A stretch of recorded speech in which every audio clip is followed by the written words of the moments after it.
Good evening when I'm recording this, and not good morning. Little editor's note here from Brendan before we get into his podcast. I was a little scared of posting this episode because I go a little ranty and I was cranky when we record this. But also, the comedy shows last night, which just became one, the second one got canceled, went really fucking well. And I recognize, some like just being tired, but some self-sabotage that I hope to be correct. But this continues the trend of late but not missing a day. I'm recording this at 10:23. The episode will be up by 10:30. So hope you enjoy this. And it's going to be very raw, so not until I rehear it. It might get edited out. So you download early and enjoy. Have a good one. Van and Holden in the morning. Van and Holden in the morning. Van and Holden in the morning. Van and Holden in the morning. Good morning, Holden Albright. Good morning, Mr. Van Landen. What day is it, my friend? Hit the Rebecca Black. It's Friday because it is Friday, July 19th. And according to nationaldaycalendar.com, this one, I chose this one for you. We've talked about sweets this week. We talked about candy. And unfortunately, there's a connection between what candy can cause. And today, we are bringing attention to international, we're going worldwide here, International Retainer Day. This International Day challenges you to make a commitment to your beautiful smile. We are using today to learn about what's behind keeping a straight and beautiful smile years after orthodontic treatment.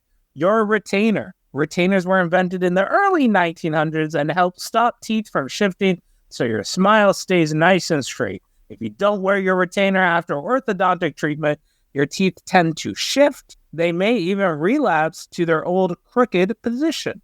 And you're a man that takes great pride in the fact that you went through braces years a little early and during the pandemic, correct? I did. People didn't even know I had braces. I went into the pandemic with a different set of teeth, and then I came out with a smile. I used to have very different teeth. You could see that in my early wrestling matches, 2019. But what you mentioned it, pandemic, wearing the face masks, working in silence, some might say. Braces, rip it on my teeth. A lot easier to handle the pain of braces if you're an adult that's self-medicated versus being a little kid. Just had your teeth getting charred at. It used to hurt real bad, I'll tell you what. But long story short, VL's got a big old smile now. And my retainer is annoying AF, but I guess since it's International Retainer Day, I'll leave it with a quote from the Sweet Life on Deck. Shout out all my Sweet Life on Deck viewers.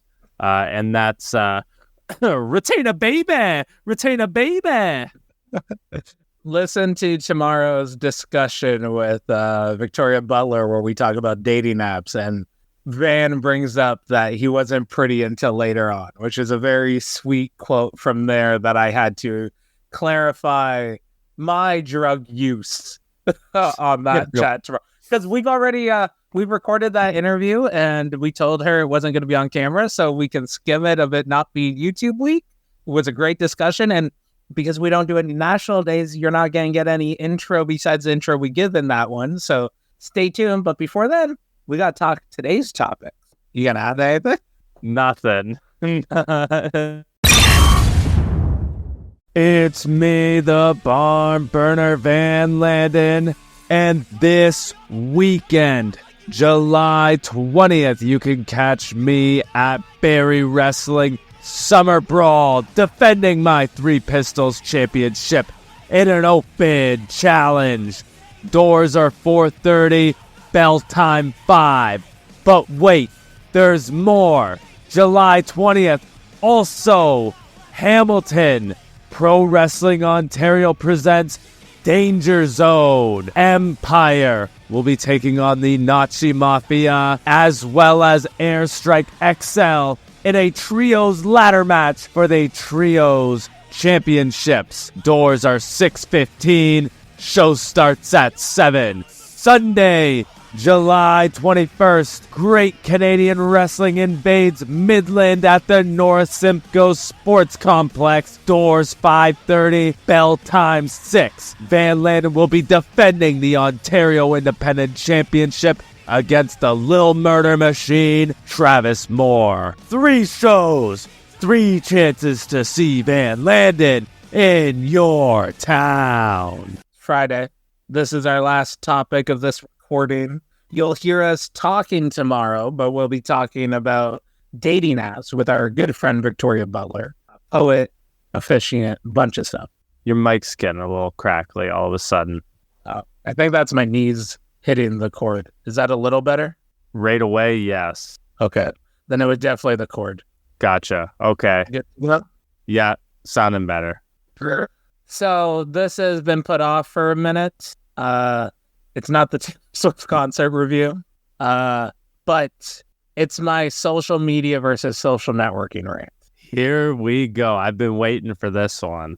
And I almost didn't say it because I'm tired as we're recording this. I got to take a nap and then go to work. It's not fucking social media if you're not an entertainer. And unfortunately, there's a bunch of these dumbass opinionated motherfuckers on social networks that don't realize they're entertainers. Here's the thing. So I believe as an entertainer, you can be, I don't know which one it is, actually. I need to look at the definition of authentic versus genuine. I think genuine is genuine stupidity is a term. There is an authentic dumb. So I think authentic is you being your real self, and genuine is you not giving a fuck about the words you use.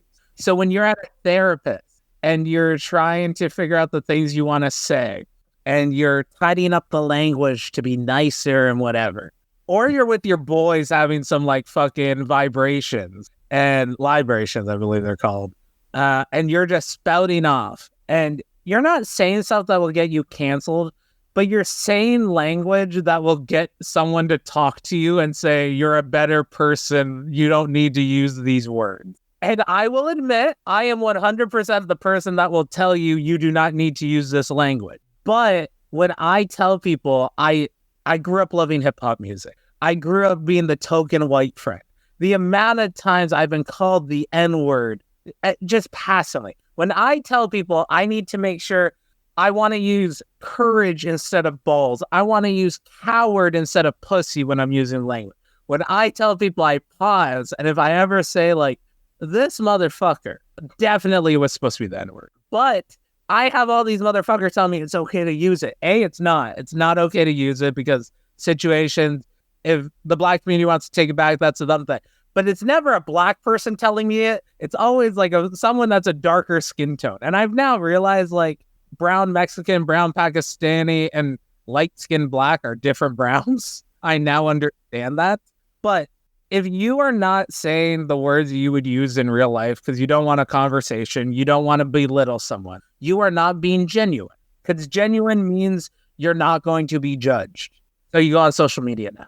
And I do not believe in winners and fucking losers. I believe you're either alive or dead. And there's a bunch of steps in between. Getting out of bed in the morning, being able to hear, being able to not be in a coma, being able to not be in a hospital, being able to go to a job, being able to do so much. I believe special needs people are special because to do the bare minimum, it takes a lot of effort. Me and you are special in the regard of we went to wrestling training. We wrestled. We're actually getting booked. We're having good matches. That's why we're special for that. We've gone through the work of pressing record and financially investing into the podcast thing instead of just, I want to do it one day. That's what makes us special. But we're entertainers. We provide media, literally videos and photos and audio with this. But there's also print media. And unfortunately, papers, news, magazines are going away. But whenever you post your shit, and if you feel like a loser because you post, my grandma died, my cat ran away, I broke my foot, You need to post the wins. Hey, I didn't die. My grandma died. My cat ran away, but wasn't it cool that I had a cat? I broke my foot because I was a fucking idiot. Here's a cool video, hopefully. That's what I want to see. Especially people are being so, they need whatever their identity or whatever to be on, say, Twitter or X, versus at least Facebook's a little more personal, but you're not on social media. That's like saying because you recorded a video and put it on your TV that you're on television. No, CBC didn't give you fucking $100 to appear on it. A news reporter didn't interview you. You are on a television, but that doesn't mean you're on TV. In John Moxley's book, which is great, he mentions that Twitter's fucking garbage because if you have my phone number, you have access to me. Why the fuck should you be allowed to go, hey, Holden Albright, you're a shitty wrestler, and be able to tag me? Also, you're not going to be able to tag or notify me later on because I'll probably block your ass after that point because there's no positive to it. At least if you made a joke about me being a shitty wrestler, I might pop and retweet it because it was funny. But there's just people that are now living inside of social networks. And the biggest thing that you always bring up to me that I mentioned is we are not supposed to know everything. A, physically incapable to know everything in the world. There is too many things in the world and too little time to learn everything. One of the things that we shouldn't know, and it's not out of lack of, I'm a plumber, so I don't know how a carpenter does things. We should not know. The first girl I had a crush on, Rebecca McDonald. Huge crush on this bitch when I was a kid. I'll censor her name in the editing. I should not know that she's married and she's a taxidermist and she bought a house fucking 2 years ago. In fairness, I do not believe that was her. I believe that was Ariel, but which means I'm not creeping on her too much.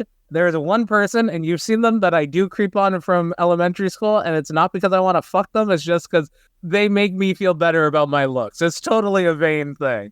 But what I'm saying is we shouldn't be able, positive or negative, we shouldn't be able to be looking up at these people in our past, because especially, maybe that's why people aren't growing, because they're afraid of like, well, these people have known me for 20, 30 years, and they know me as this shithead that says mean things. So why can I be anything but that? 8 billion people in the world.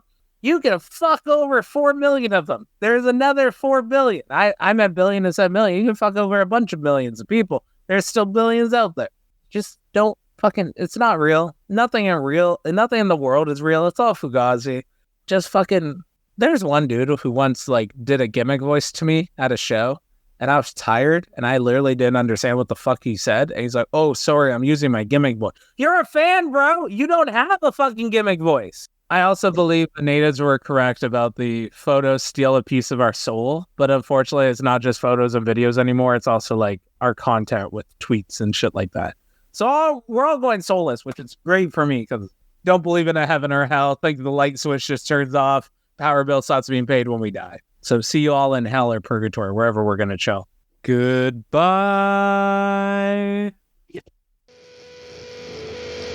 Van and Holden in the morning.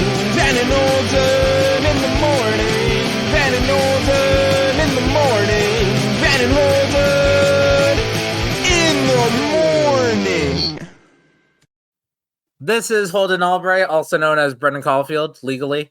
You can follow me at Holden Pro on Instagram, Twitter, X, whatever you want to call it. But more importantly, patreon.com/Brendan C. And I am the Barn Burner Van Landen, legally the Barn Burner.